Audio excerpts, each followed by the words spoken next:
Welcome to Love Punch, where I'm challenging leaders, entrepreneurs, and creatives to make a lasting impact. I'm your host, Ruby Fremont, and I'm here as a catalyst for you, the new generation of thought leaders. Join me each week as I dive into raw conversations with real impact makers. Hey everyone, I am back and I am super fucking excited to introduce this next guest because she is a soul sister of mine.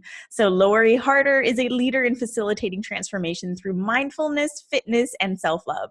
She helps people lock in their transformation by teaching how to create lasting relationships that support their goals long-term. As a successful entrepreneur running 2 7-figure businesses, network marketing professional, author, TEDx speaker, 10-time cover model, and 3-time fitness world champion, she offers a carefully curated set of practical tools to promote sustainable health, spiritual well-being, and emotional thriving. She's the creator of the Top 100 Earn Your Happy podcast with over 6 million downloads, the founder of the Bliss Project event with thousands of women who've attended, and the author of the upcoming book, A Tribe Called Bliss. So without further ado, hello, Lori. Welcome to Love Punch. Oh my God, I'm so excited to be here. And you and I got to catch up a little bit beforehand, which was amazing, which is why this whole book and everything that we're going to talk about today is just so awesome, because sometimes it just takes 15 minutes to drop in with a girlfriend and be like, oh my God, can you hold space for me? I need to say this and that. Yeah. It feels so much better. So thank you so much for having me on and just for being that person for me today. Oh, I'm so grateful to have you and to have been the person to hold space for you before the podcast. And it's funny because you were one of the people who really emphasized tribe for me when you invited me over at your house. I mean, when was that? Like a few years ago? I think so. Yeah. Was that in this one? No, it was in the last house, right? Yeah, I think so. Yeah. And you had invited a bunch of girlfriends over and shared how important it was for you to have tribe. And for me, my entire life, I've always been sort of a lone wolf, but I've always desired connection. Mm-hmm. I'm just not, the type of girl who automatically opens up just with anyone. Doesn't mean I'm closed off, but people always perceive me in that way. Mm-hmm. And so it's always been a little bit tough for me to create these types of connections. And especially as an entrepreneur, we're so in love and so involved with our missions. It can be easy to lose sight. So I'm really excited to dive into this topic of tribe with you, Lori, because I know that you have an amazing tribe around you. And you've written a fucking book about it. So you kind of know your shit. I think it's so awesome because I think there's so many of us who are feeling exactly like you're feeling. And honestly, I wrote the book because I struggle with it and I have to create it and seek it out and schedule it into my life, or I can do the same exact thing. It's like whether you are, you're really on your path to your purpose, or whether you're on your way there, or whether you're not, we're going to fill our life with things usually that aren't the things that are filling us, right? Yeah. We're going to fill all of that space. So it's really, the book was so important to me because even from short amounts of connecting with other women, it is life-changing. So it doesn't, I think when people see the book, sometimes it's like, wow, that sounds like a lot, or that could be a lot of time invested into a relationship, but really it's about doing shorter amounts of time, but learning how to drop in with each other faster, so that it's more impactful. Even right before this, just right. You and I talking, we kind of have this agreement that we're here for each other and the space is safe, to be okay, I'm not going to judge you off of your vulnerability or letting me know exactly what's going on in your life and that it's not all beautiful all the time. It's the only way that you can get to that space is kind of having these agreements. And that's really what the book is about. Right. And it can feel so uncomfortable for people when you don't have the agreements, right? Because you're coming from this place of fear, or you've experienced something in the past that is now blocking you, or you feel blocked to open up to other people, So how, for the listeners who do experience this, who do feel I've been stabbed in the back so many times, or when I seek support, I don't receive support. I mean, we've all kind of heard those stories and at some point in time probably recalled those stories in our own minds. So to those people, I mean, what do you have to say about tribe? Because they're probably listening, wondering, well, I don't have tribe and I don't know who to reach out to, and I don't think anyone's going to support me. So there's so many layers that go into that. And literally I do write about just about every layer that I could think of that had blocked me before, and then also blocked, I asked a lot of women when I was writing this book, what is blocking you from having tribe? And so, I mean, so that just opened up this can of like, oh my God, I don't even know if I was ready for all of how we really feel about each other and all of the projections that we're putting onto each other. So when people, have something from their past, or they're afraid to get back into another relationship with a woman, that's totally normal. And I'm not even saying that with this book, or even using this book in the way that it's meant to be used, or the fact that if you reach out again and try to build your tribe, that you won't be hurt, because you absolutely will be again. We're dealing with people and we're all imperfect. So what I'm more talking about is, how do we deal with all of these things when they come up? Because they're going to. And if you look at the different types of relationships that are out there, it's like, why are we more likely to stay in a marriage? And why are we more likely to stay kind of with our family? It's like, because we have these agreements that it's like, even when it gets hard, we're going to stick together. Like, this is a lifelong thing, where with friendships, we don't have any of that. It's more disposable. It's kind of like, okay, well, if you offend me, or you don't reach or you let me down, or my expectation for you is up here and you're never hitting them, I'm just maybe going to let that go and not tell you what's going on, because there's no agreements on, hey, I really want this relationship to be like deeper or lasting. Let's talk about the tough stuff.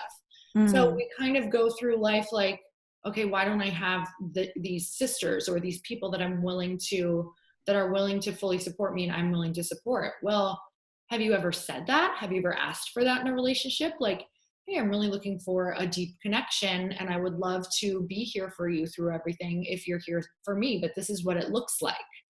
So I'm not asking you for, I think what happens a lot is, for me, we project something from the past onto the future, obviously. So for me, it's like, oh my God, if I'm friends with this woman or enter into this type of relationship, she's going to want all my time.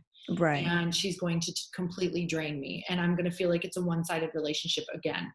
Well, there's a few things with that. And I'm just going to speak from my own experience. Please do. Like, please, let's go there. Let's get juicy details.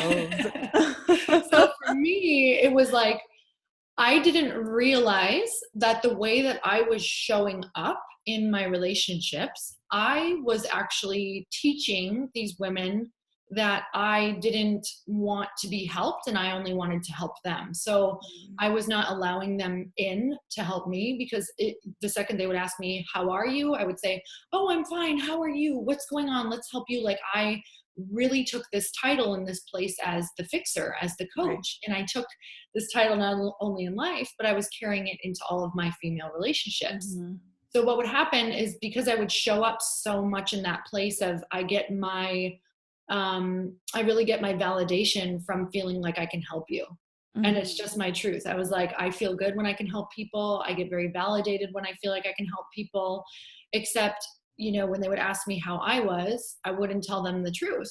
Because number one, also part of my past, thinking that if I complained to people, but not even complaining, I just thought my truth was like complaining if I said how I really feel. Yeah. And so many of us feel that way. So many women feel that way, right?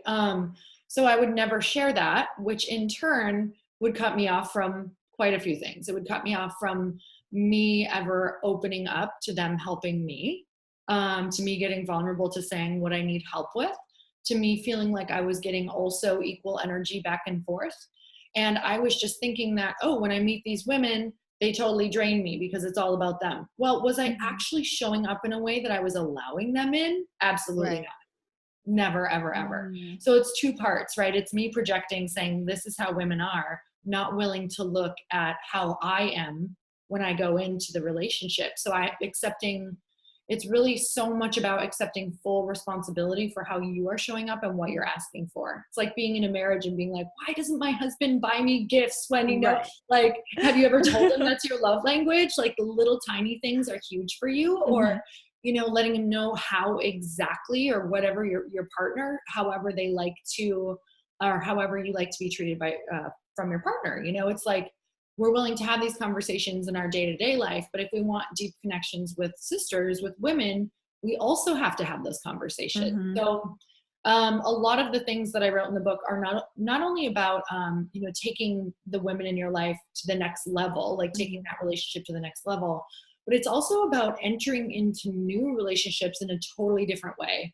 And this is not for people who do not want to have deep connections, because it's work. Like it's work, but it's less time than you think. Actually, way less time than you think. In fact, the book is more like a, if you want to really meet with your tribe, it's more like 1 hour every 2 weeks. It's just what you're doing in that 1 hour every 2 weeks is going to support you in your whole life, because you're now able to move past the surface really quickly, and you are dropping in fast, because you guys all have this agreement that this is this safe space. This is what I'm going to make sure I respect. I'm going to respect time. I'm going to respect your opinions. I'm going to release expectations. I'm going to, you know, we're going to agree to not gossip. We're going to, there's all these different agreements that if we actually entered in, you would feel safe, you know. Right.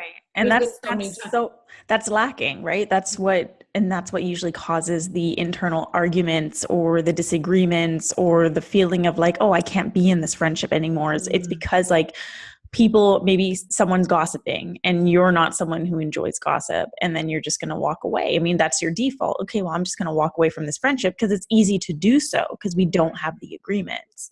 So I find that really interesting. And I love that you said that, you know, it's just like once every 2 weeks, because it does feel to a lot of people like, oh, this is just going to take a lot of time. And, you know, a lot of my listeners are entrepreneurs and leaders, and time is very, very valuable. Yet at the same time, they are seeking tribe.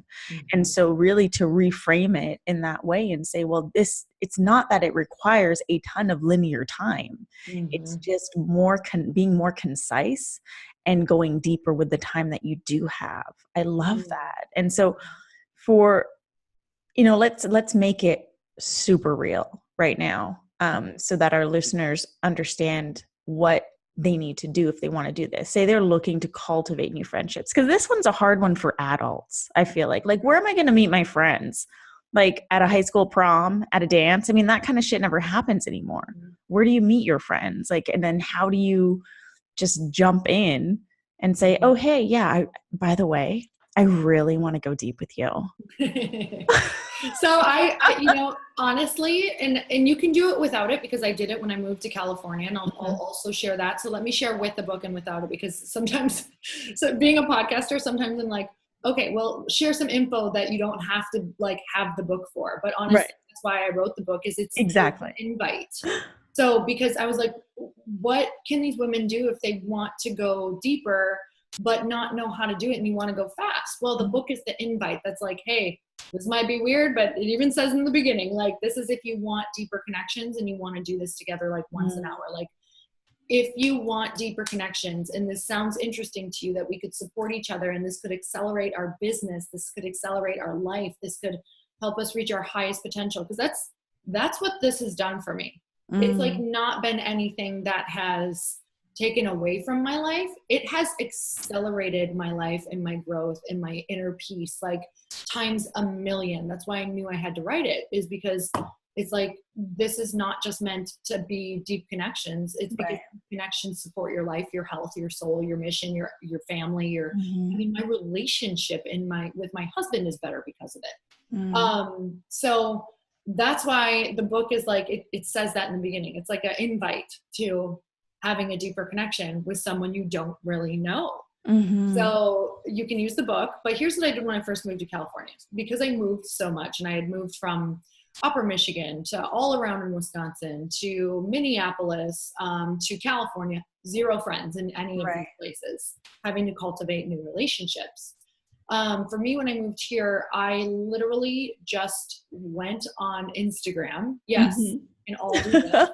I searched hashtags like of the local area. Mm-hmm. I searched hashtags of like girls that went to Soul Cycle. I Mm-hmm. searched hashtags of people who went to Wanderlust, which is like a local yoga place. So you were a cyber stalker. I was a total cyber stalker.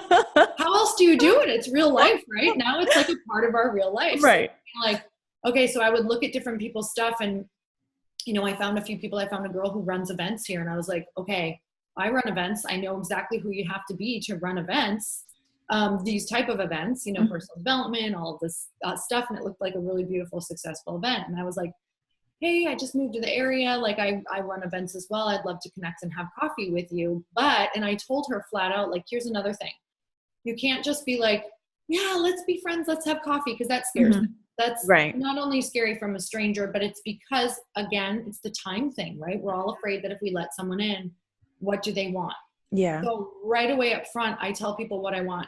Hey, I would just love to connect. You know, this isn't, I can't remember what I said, but it was something around it not being like a, you know, I'm not zero expectations. I would just love to see if we can support each other at all around each other's events. Right. I said something about time constraints as well. Like I get it. We're both super busy. Mm-hmm. You know, this doesn't mean we have to meet all the time after this. If it's great, if not, we can just meet this once, whatever. Like I totally let them off the hook before even asking. And then I'm like, would you like to meet for coffee? Just see if I could support you at all, or if there's any synergy there that we can help each other cross over, grow our events or whatever. And from that, I just started meeting people, like, even if it was, you know, different fitness people that I saw that I wanted to connect to and say, right. How can I support you? Would you ever want to grab coffee after a workout? And that's it. Like, as long as it doesn't take away from your schedule. Just saying that I get that you're busy. I don't want this to be like, necessarily a regular thing. It's just like, let's just see if this is something and we can go from there. Yeah, because that is a fear, you know, and as you were sharing that, I was even recalling so many times when I've been hit up on Instagram or on Facebook with people who want to have coffee or ask me questions, or the one I hate, which is pick my brain. And we do make so many, like, I'm going to just call myself out here. You know, even when someone says I want to meet up for juice, like I start to go into assumption land, and like I'm assuming like this person just wants something from me, or they just want free advice, or they just want free coaching, or they just want, you know, this and that. And then I start getting really protective of my time. So I love that you just said, you just put it all out there and you make it feel so easy to, you know, there's zero expectations attached to this. But if this works out, if we can jam on something in the future, cool. Like that would be amazing too. It really does let people off the hook. And I think that's important to be like, as women, we don't have to be best friends. Like we could actually support each other and not have to see each other all the time. Like, oh my God, I'm so glad you just said this. I'm sorry. Like, I am such a huge advocate for this. And I've met so many women who have stopped being friends with me because of this reason, because they expect, like, we need to meet up every day or every week, and we need to talk every day. And it's really hard when, you know, we don't talk for a while, yet I'm the type of person, like, I'll pop up in a month and support you on whatever you need support with. It's cool. Like, that's just who I am. But I guess what makes it feel so difficult now is the lack of agreements. And what you're saying is, like, create those agreements. You know, maybe this person, and maybe some of our listeners are like this. You're the type of person who needs a lot of time with your girlfriends. Maybe that's your thing. Cool. Be upfront about that. Like, be upfront about that. And how freeing is that for you? Like, it's really freeing for me when someone is like, you know, for me, I just need a lot of FaceTime to feel connected to someone. And for me, it's totally different. I do not. Right. So understanding that is also a personality trait that you both could come to agreement on as well, and be like, I so understand that that's how you feel. But for me, just, you know, it's really important that in my extra time, I'm spending it with my husband and my family. And I don't have a lot of extra time outside of the mission. And if you know, a lot of the FaceTime I spend with my girlfriends is at their events or supporting, or at my events or things like that. So that's how we get FaceTime. And I understand if that doesn't work for you. But in letting that be okay. So the thing that I've learned so much from just watching the men in my life who have these amazing relationships and amazing businesses, is they feel free to dance like that with each other. Like they're very much like, okay, how can I support you? Cool. Yeah, I don't have time for that. I'm sorry. And they don't take things personally. And that's actually one of the agreements in my book is we take things so personal. If you don't want to see me, this must be something against me. Like, because we all meet with this intention of, we don't even realize we're doing it. And I've been doing it my whole life. And this isn't everybody, but this is a lot of us from what I've been talking about with this conversation of we meet women, and if we connect with them, we need to be like their best friend, or we need to become best friends, and we need to tick off this box and see if they hit every expectation. Can she be, if this is something I like, is she adventurous? Does she like to do personal development? Is she spiritual? Does she like to meditate? Does she also like to dance and get crazy sometimes? Does she, and it's like, no one's going to be all these things for us. Right. It's just like your partner cannot be everything for you. That's why we need all of these different people. We need to let them show up the way they're meant to show up, whether that's just one thing in your life, or for one purpose in your life, and to flow in and out and know that you can still be in my life even though we don't see each other all the time. And hopefully what I offer for you, this one thing is valuable. And what you offer for me, this one thing is valuable. And like to really appreciate each other for that. Don't get me wrong. You're going to have your core, like you'll have your core, maybe 2 or 3 people that you can really, know that you can rely on, you go deep with, and you can also probably see them more. But even my core, like they're so busy in their mission in life that we only see each other a few times a year, but we talk every other week. So it's kind of like, and also knowing there's not a lot of room outside of that to have so many other people in your life. There's only so many hours in a day. So I think it's a lot of self-forgiveness, a lot of agreements, a lot of releasing expectations. There's so much that goes into it that there is to talk about. Yeah. And I love that you mentioned just now something about, the different people. And I feel like this is such a high school thing. When we're in high school, we're so used to the cliques. Like there's a clique for everything. There's like the athletic crew, there's like the cool crew, there's like the cheerleaders, and everyone's kind of got their clique. And some people stay with their cliques even outside of graduation. And then others like me, we scatter. And then you come into adulthood and you feel like, oh, I need that clique. Otherwise it doesn't work. Whereas, I found that some of my closest friends, they're not friends with each other. I bring them together. Yeah. And, the thing that ties all of us together will be me. And I've got different pockets of friends because I have different friends for different things. And I've really enjoyed having that. But it's like forgiving myself for not having the clique, for having that core group of people that I do everything with. Like that just doesn't work for me. Because we're such different people, even from day to day, and even in different seasons of your life. So some seasons you need the people in your life who are really business driven and supporting you in business, and you need to just like rally around that. You need to be in that mind frame. You need to like just go into that space of birthing something, right? And whether it's, like you said, your courses, or whether you're putting a book out, like I can only eat, breathe, and live the people who are in the space of helping you get something out and being there before and really giving you the faith and belief that this is possible, and this is a good thing, and it's important to work through the resistance. And then you're going to be in a season of your life where when this book is done, I am going to recharge so hard. I was about to say hibernate. Yes. Go on a trip. I actually don't want to be around too many people who are pushing everything out into the world, because it makes me feel guilty about not. So I am actually going to go to Europe, where people love to vacation and rest. So my tribe will be people who are very much into that for a while. Yes. I know that I need to dance in different areas and let that be okay. Nothing against business driven people, but I need to go down pretty hard. But you see how it can serve you. Like I can't feel guilty about not being with these people anymore. And they get it. Like there's seasons for everything to kind of go into different spaces. There's season to spend a lot of time with your family. There's season to really bond with them. And then there's seasons to go and be in different environments when you need to do different things. Yeah, I love that. And it's for when you said self-forgiving, and you have to be compassionate with yourself in order to like really understand that and drop into that and be okay with it. Yeah. Because it's we're the ones who beat ourselves up over all this shit. And it's really just bullshit. We can just be okay with having the pockets of friends that we have and understanding that there's different seasons for different types of people that you want to have in your inner circle, so to say. So, I mean, I would love to give a challenge to our listeners just from what you've shared, because that inspired me. I would love to challenge our listeners to, number one, go buy the fucking book. Okay. The link is going to be in the show notes. Number two, use the book to deepen your connections with people. And if there's a friend in your life right now that you can think of that you can think of agreements that need to be put into place or that you want to voice, like do that now. And don't be afraid to do that, and really just own the way in which you want to show up in friendships and for each other.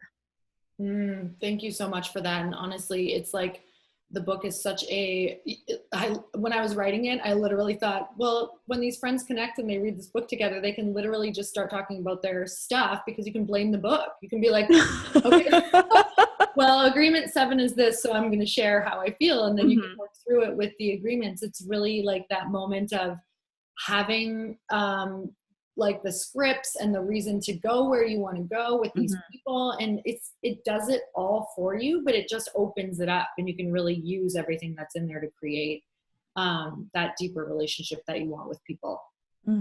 Awesome. So again, everyone listening, go get the fucking book. Link will be in the show notes. Use it. Okay. Give it to your friends. Buy copies for your friends. So Lori, that's it for today. Short and sweet, but you just gave us a ton of information that, I mean, even I feel like my mind is like going in circles, like, oh my God, what can I do now? How can I show up better in my relationships? And how can I start like actually voicing my agreement? So thank you so much for talking about a topic that, I mean, I don't think anyone else is talking about in the way that in which you are.